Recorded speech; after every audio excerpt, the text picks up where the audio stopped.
बाद देखिए बेटा नेक्स्ट हमारा मेथड क्या है, नेक्स्ट मेथड था हमारा मेन्योर एंड फर्टिलाइजर। ठीक है, तो मेन्योर एंड फर्टिलाइजर में भी मेन्योर में हमें दो चीज़ें पढ़नी है बच्चों। सबसे पहले पढ़ना है कंपोस्ट एंड सेकंड पढ़ना है ग्रीन मेन्योर। ठीक है, कंपोस्ट क्या होता है बच्चों, तो कंपोस्ट क्या होता है कि हम जो भी ऑर्गेनिक वेस्ट होते हैं, ठीक है, जो भी ऑर्गेनिक वेस्ट है, ठीक है, लाइक एनिमल वेस्ट है, प्लांट वेस्ट है, ठीक है, ड्राई लीव्स हैं एक्सेट्रा, इस तरीके के जो ऑर्गेनिक वेस्ट होते हैं इनको डिकम्पोज करवाया जाता है। ठीक है, इनका ब्रेक डाउन करवाया जाता है कंपोस्ट पिट के अंदर। ठीक है, और इसी से बनाया जाता है कंपोस्ट। ठीक है, और इस प्रोसेस को कहते हैं कंपोस्टिंग।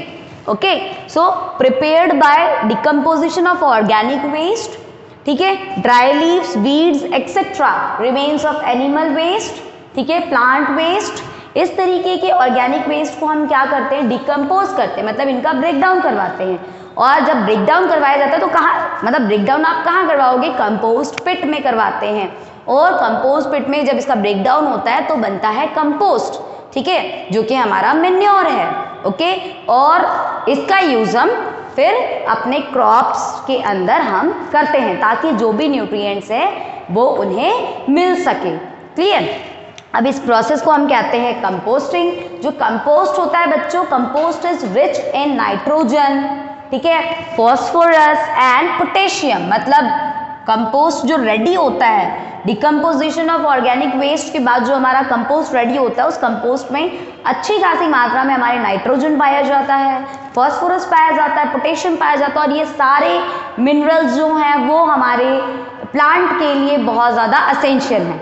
क्लियर, तो ये हमारा क्या है, मेन्योर इस तरीके से रेडी किया जाता है। ओके, तो कंपोस्ट समझ में आया, कंपोस्ट किसे कहते हैं। उसी तरीके की बेटा नेक्स्ट हमारा मेथड है ग्रीन मैन्योरिंग। ग्रीन मैन्योरिंग में क्या किया जाता है बच्चों, ग्रीन मैन्योरिंग के अंदर जो भी हमें मेन क्रॉप लगाना है, हमारे फील्ड में जो भी हमें मेन सीड सोन करना है, उन सीड को सोन करने से पहले हम एक प्लांट की क्रॉपिंग करते हैं, और वो प्लांट का नाम क्या है बच्चों, सेसबेनिया ग्रैंडिफ्लोरा। ठीक है, ये कंप्लीट नाम है, आपकी बुक में केवल सेसबेनिया लिखा हुआ है। ठीक है, तो सेसबेनिया के हम क्या करते हैं, प्लांट्स को ग्रो करते हैं, उनकी क्रॉपिंग करते हैं। उनकी क्रॉपिंग करने के बाद जब वो थोड़े बड़े हो जाते हैं, यंग वन प्लांट्स में वो कन्वर्ट हो जाते हैं, तो उसके बाद क्या किया जाता है, उसके okay, so they are then ploughed back into the soil. Again हम उसका डिकम्पोजिशन कर देते हैं सॉइल के अंदर। अब सॉइल के अंदर जब उसका डिकम्पोजिशन हो जाता है तो उस डिकम्पोजिशन से, उस ग्रीन जो हमारे प्लांट्स थे उनके डिकम्पोजिशन से सॉइल की फर्टिलिटी फिर से रिगेन हो जाती है। सॉइल की जो लॉस्ट फर्टिलिटी थी वो वापस से आ जाती है। समझ में आ रही है चीज। ठीक है, तो हमने एक ऐसे क्रॉप को ग्रो कर दिया। ठीक है, अब सेसबेनिया के प्लांट्स को ग्रो कर दिया हमने, उसके बाद हमने उसको वापस उन सभी प्लांट्स को डिकम्पोज कर दिया सॉइल के अंदर। जब हमने सॉइल के अंदर डिकम्पोज किया तो वो ग्रीन प्लांट्स थे ना, ठीक है, उसके बाद वही जो ग्रीन प्लांट्स थे वो डिकम्पोज होकर मेन्योर में कन्वर्ट हो जाते हैं, और फिर से सॉइल की जो हमारी लॉस्ट फर्टिलिटी है उसको रीगेन करते हैं।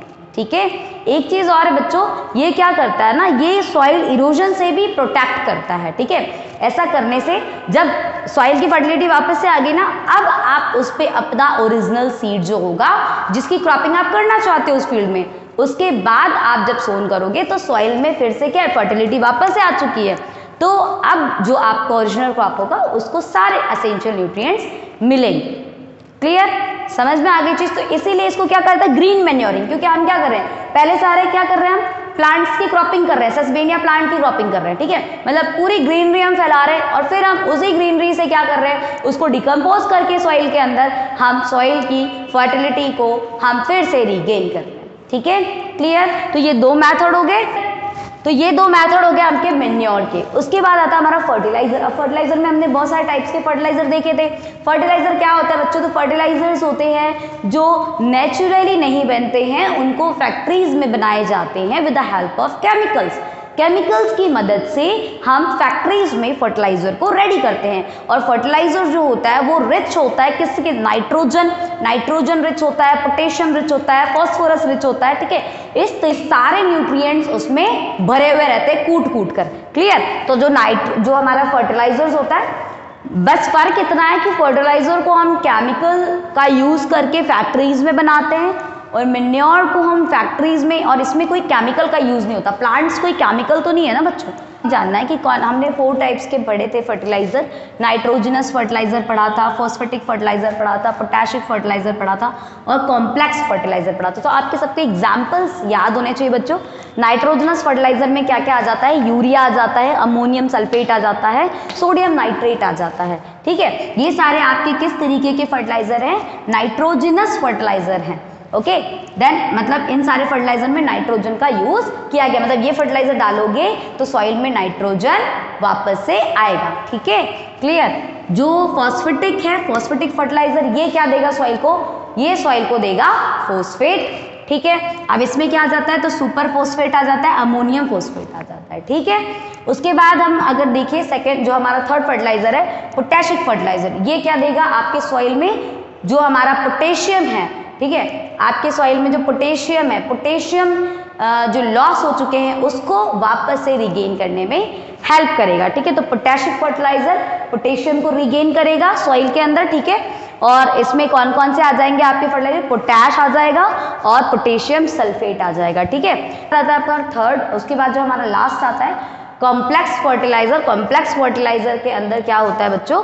इसके अंदर 2 हमारे न्यूट्रिएंट्स जो होते हैं वो मिक्स होते हैं। ठीक है, मतलब अगर आप कॉम्प्लेक्स फर्टिलाइजर का यूज करोगे तो एक साथ आपके 2 न्यूट्रिएंट जो होंगे उसकी फुलफिलमेंट हो जाएगी। ठीक है, जैसे नाइट्रोजन फोस्फेट। ठीक है, तो नाइट्रोजन भी मिल जाएगा और फोस्फेट भी मिल जाएगा। Okay, urea, ammonium phosphate. Okay, तो ये आपको एग्जाम्पल्स बच्चों याद होने चाहिए। अगर आपसे पूछ लिया जाए नाइट्रोजनस फर्टिलाइजर का नाम बताएं तो आप फटाफट बता दोगे यूरिया एक नाइट्रोजनस फर्टिलाइजर है, अमोनियम सल्फेट एक नाइट्रोजनस फर्टिलाइजर है, सोडियम नाइट्रेट एक नाइट्रोजनस फर्टिलाइजर है। ठीक है, तो इस तरीके से आपको याद रखना है।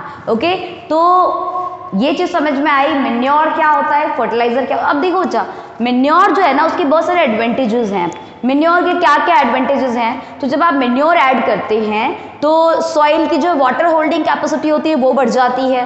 तो सॉइल होते हैं, सॉइल के पार्टिकल्स के बीच में जो पोर्स प्रेजेंट होते हैं वो अच्छे से खुल जाते हैं ताकि क्या हो, जो हमारे गैसेस के एक्सचेंज होते हैं वो प्रॉपरली हो सके।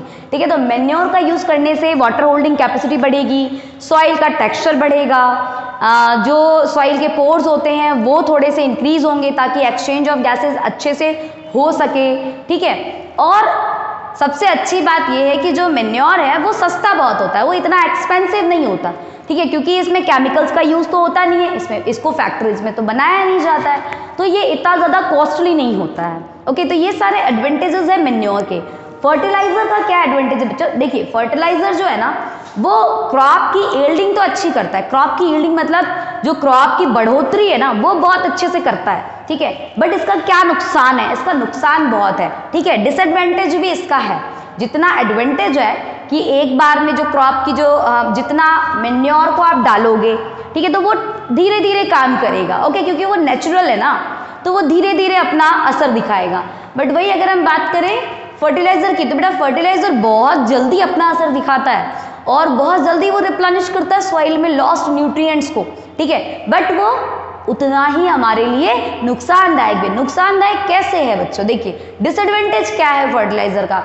डिसएडवांटेज ये है कि जब फर्टिलाइजर आपने डाला, ठीक है, उसके बाद क्या बच्चों, इरिगेट किया, आप पौधों को इरिगेट भी तो करते हो, उस पर पानी भी तो डालते हैं, बारिश भी तो हो जाती है कभी कभी। तो बारिश से, इरिगेशन से वो जो केमिकल फर्टिलाइजर्स हैं वो फर्टिलाइजर्स क्या होते हैं, बहकर वो एक्वेटिक नदियों में चले जाते हैं। ठीक है, बहकर नदियों में चले जाएंगे और जो पानी है, रिवर का वाटर, उसको वो गंदा कर देंगे क्योंकि रिवर के वाटर में क्या चला गया, केमिकल चला गया है। अब देखिए, जो रिवर है उसमें भी तो एक एक्वेटिक लाइफ है हमारी, उसमें भी तो एक्वेटिक लाइफ है। पानी के अंदर भी तो कई सारे एनिमल्स, कई सारे प्लांट्स अपनी लाइफ सर्वाइव कर रहे हैं। जिस तरीके से हम लैंड पे कर रहे हैं उसी तरीके से पानी के अंदर भी एक एक्वेटिक इकोसिस्टम है जिसमें सारी हमारी जितनी भी एक्वेटिक एनिमल्स हैं, एक्वेटिक प्लांट्स हैं, वो सब सर्वाइव करते हैं। ठीक है, तो पानी जैसे ही गंदा होगा कौन इफेक्टिव होगा? पानी जैसे ही गंदा होगा, पानी जैसे ही टॉक्सिक होगा, तो जो एक्वेटिक प्लांट्स हैं और एनिमल्स हैं उनके लिए तो खतरा होगा, ठीक है।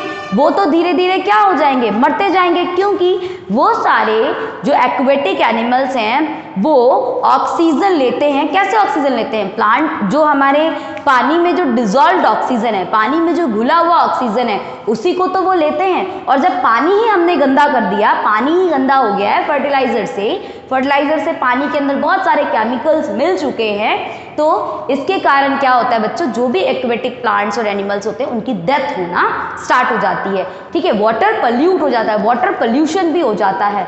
तो कहीं ना कहीं हमारा जो फर्टिलाइजर है उसका डिसएडवांटेज ये है कि वो वाटर पोल्यूशन को क्रिएट करता है, ठीक है, और एक्वेटिक लाइफ को डिस्टर्ब करता है। Okay, clear. तो ये इसका डिसएडवांटेज है, और ये एक्सपेंसिव भी होता है। मेन्योर क्या होता है? सस्ता होता है, ठीक है। ये उतना ज़्यादा एक्सपेंसिव नहीं होता है क्योंकि ये नेचुरली रेडी किया जाता है। ये एक्सपेंसिव होता है क्योंकि ये फैक्ट्री में रेडी किया जाता है, केमिकल्स यूज़ किए जाते हैं, ठीक है ना। समझ में आ रही है चीज़? तो ये कुछ फ़ायदे और कुछ नुकसान हमारे फर्टिलाइज़र और मेन्योर के। तो आई होप आपको ये चीज़ समझ में आई हो कि हम, तो इसीलिए क्या होता है बच्चों कि हमें अभी ना ज़्यादा से ज़्यादा हमें फर्टिलाइज़र को कम यूज़ करना है और मेन्योर को ज़्यादा प्रमोट करना है, ठीक है। क्योंकि मेन्योर बेटा रेडी हम नेचुरल मेथड से करते हैं, उसका कोई नुकसान नहीं होता है ना, वो किसी को नुकसान नहीं देगा। ओके, इन्वायरमेंट में पोल्यूशन नहीं क्रिएट करेगा, कोई वाटर पोल्यूशन नहीं हो रहा उससे, ठीक है। तो हमें ज़्यादा से ज़्यादा प्रमोट करना चाहिए। हमें किसका यूज़ ज़्यादा से ज़्यादा करना चाहिए? मेन्योर का यूज़ ज़्यादा से ज़्यादा करना चाहिए, ठीक है, क्लियर। तो इस तरीके से हमारा जो replenishment of nutrients in the soil, ठीक है, किस तरीके से सॉइल में हम न्यूट्रिएंट्स को वापस से लेकर आएँ, रिगेन करें, रिस्टोर करें, ये हमने इस लेक्चर के अंदर सीख लिया। ओके, नेक्स्ट लेक्चर में हम देखेंगे कि इरिगेशन जो हमारा नेक्स्ट स्टेप है एग्रीकल्चर प्रैक्टिस का, वो कैसे होता है और कितने कितने तरीकों से किया जाता है, कौन कौन से मेथड है इरिगेशन के। ओके।